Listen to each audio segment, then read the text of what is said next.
Olá, o nosso trabalho é sobre o uso da cannabis para a recuperação do solo. O grupo é eu, Felipe, a Isabelle, Laura e Matheus. Fazendo uma breve introdução, então, possuem alguns estudos que mostram que a cannabis ela foi domesticada pela primeira vez no início do período neolítico, há cerca de 12 mil anos atrás, no leste da Ásia, principalmente na China, e que todos os cultivares de cânhamos e maconhas atuais eles divergem de um pool genético ancestral que atualmente é representado por plantas selvagens e variedades nativas da China. Dentro da taxonomia, então, a cannabis ela está dentro da família da Cannabaceae, do gênero Cannabis, da espécie Cannabis sativa. Então, ela possui três subespécies: a sativa, a índica e a ruderalis. Falando um pouco da proporção de canabidioides, então, das subespécies, a subespécie sativa ela tem um alto teor de THC e um baixo teor de CBD. A subespécie índica ela tem altos teores de THC e também altos teores de CBD. A subespécie ruderalis ela tem uma relação então de CBD e THC. Dentro da morfologia, então, a sativa ela mede em torno de 4 metros. A índica ela mede em torno de 2 metros e a ruderalis de 50 a 60 centímetros. Então, qual a diferença entre o cânhamo e a maconha? Então, o cânhamo ele é alto, ele tem poucas ramificações laterais e toda a estrutura ela pode ser usada para a extração de canabidioides. Ele possui um alto teor de canabidiol, o CBD, ele não possui efeitos psicoativos com grande potencial medicinal e terapêutico. E ele contém menos do que 0,3% de THC. Já a maconha ela tem uma estrutura mais baixa, mais incorporada, com muito mais flores, e até ter 30% de THC, e ela possui muito mais efeitos psicoativos. Ela é mais conhecida pelo seu uso recreativo, mas também possui efeitos medicinais. A diferença entre o cânhamo e a maconha, então, o cânhamo é uma planta da cannabis cultivada para a utilização de suas sementes, fibras e caules. As sementes elas são usadas na produção de alimentos, suplementos nutricionais, medicamentos e cosméticos. O caule e as suas fibras são usadas na produção de papel, tecidos, cordas, compostos plásticos e materiais de construção. O canho ele pode ser cultivado então durante todo o ano, além de poder ser colhido 2 ou 3 vezes após seu plantio, além de ele ter um papel regenerativo para o solo. A maconha é a cannabis cultivada principalmente para o uso das suas propriedades psicoativas. O caule e as fibras não são utilizados, mas sim as suas flores. É a parte da planta que apresenta altos níveis de THC, que causa o barato associado à planta. Olá, meu nome é Laura e eu vou falar um pouco sobre a contaminação do solo. Bem, o solo é um recurso natural responsável pela manutenção do equilíbrio ambiental por meio da sua participação no ciclo biogeoquímicos. Ele faz a sustentação dos mais variados tipos de cobertura vegetal, como por exemplo das florestas. Ele é um importante reservatório de nutrientes e minerais. Ele fornece recursos naturais para os seres humanos. É a base para o desenvolvimento de atividades como a agricultura e a pecuária. Faz o armazenamento e a circulação de água, proteção da mãe rocha. É habitat para milhares de formas de vida que compreendem de pequenos animais até a micro-organismos. E também é fundação para obras de infraestrutura e edificações. E o que seria a contaminação do solo? Bem, a contaminação do solo nada mais é que a ocorrência de substâncias tóxicas acima de uma determinada concentração que provoque a deterioração do solo, perda de uma ou de mais de suas funções ou alteração das suas características naturais. Esses contaminantes aderem-se ao solo através de associações físicas ou químicas às suas partículas. A contaminação ela pode ser biológica, quando ela estiver associada à presença de micro-organismos patogênicos, como parasitas, vírus, fungos e bactérias, ou química, que está relacionado com a presença de substâncias químicas ou compostos indesejáveis, tendo como, por exemplo, o uso elevado de produtos químicos na agricultura, os agrotóxicos. Essas substâncias elas podem ser tóxicas para a vegetação e influenciar negativamente o crescimento de plantas, chegando até a eliminar espécies presentes no meio. O solo ele é até capaz de diminuir os efeitos negativos decorrentes da contaminação, devido à sua capacidade de adsorção e intensa atividade de micro-organismos. Porém, essa autolimpeza do solo ela tem um limite, mostrando então a necessidade de realizar ações de recuperação dos solos contaminados, de modo a preservar este recurso. Uma das alternativas seria, então, o uso da cannabis na recuperação de solos contaminados. Olá, meu nome é Matheus. Vou comentar um pouco sobre como a cannabis pode ajudar na recuperação do solo. Então, para responder essa pergunta, inicialmente a gente deve entender como é denominado esse processo onde uma planta pode ajudar a recuperar o solo, né? Este é a fitorremediação. Mais à frente a gente vai comentar mais sobre ele, mas basicamente é um processo onde as plantas são usadas para degradar, extrair, conter ou imobilizar contaminantes no solo e na água, no nosso caso no solo, né? De maneira que há a redução dos teores de contaminantes a níveis seguros. Este é um método de longo prazo e de baixo impacto ambiental. Enquanto os outros métodos já existentes, né, os métodos tradicionais de extração de solos, incluem escavação física do solo contaminado, estabilização química de contaminantes e processos não biológicos, como incineração, para sequestrar ou volatilizar contaminantes do solo. Processos esses que, embora rápidos e eficazes, são caros e ambientalmente invasivos, sendo então mais vantajoso o processo de fitorremediação.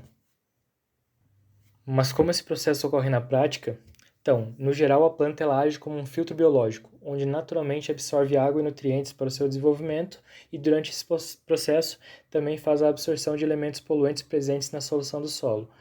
Então, seguindo a lógica do modelo do fígado verde, proposta por Burke em 2003 no livro Fitorremediação, Transformação e Controle de Contaminantes, essa funcionalidade de fitorremediação das plantas é o esforço de todo o sistema vegetal em vez de um único compartimento. Ou seja, como nos animais no geral, a gente tem o órgão do fígado que faz esse processo, a planta ele é uma união de todo o sistema vegetal, em vez de um único compartimento. Logo, o processo pode ser dividido em 3 estágios, sendo ele translocação, transformação e conjunção e sequestro. Bom, estágio 1, estágio de translocação. Nesta etapa, os contaminantes entram nos tecidos vegetais por transporte ativo, ou seja, translocação, na direção oposta ao gradiente de potencial químico.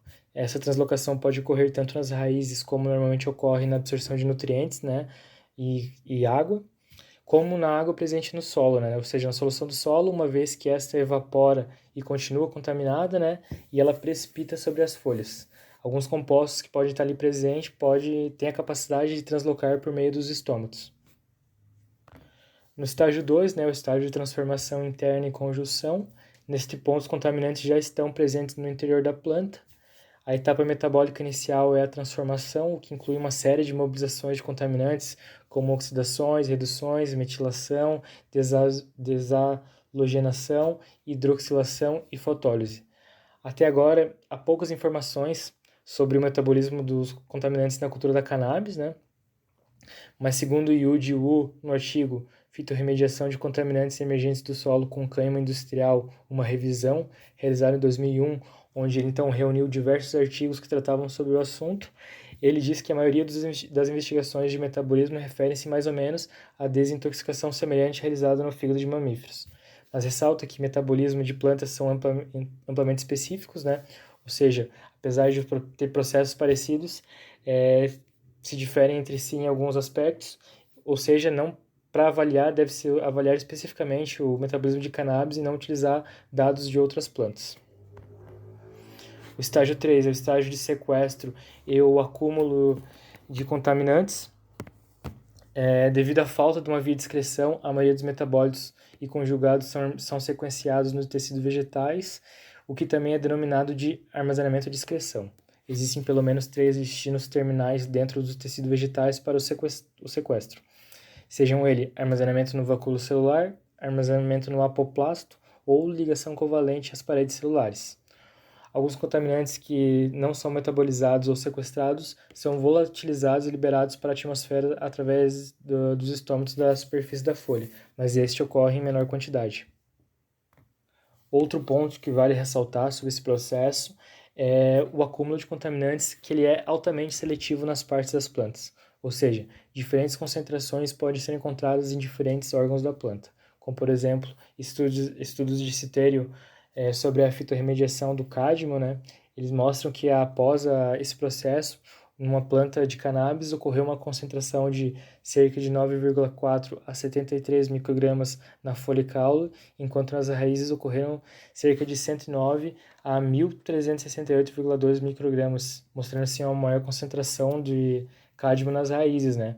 Isso nos mostra um vislumbre do potencial de reutilização de peças de cânhamo menos contaminadas, desde que dentro da concentrações seguras, é claro, podendo ser utilizados tanto para vários processos no geral, né, como geração de biocombustíveis, entre outros.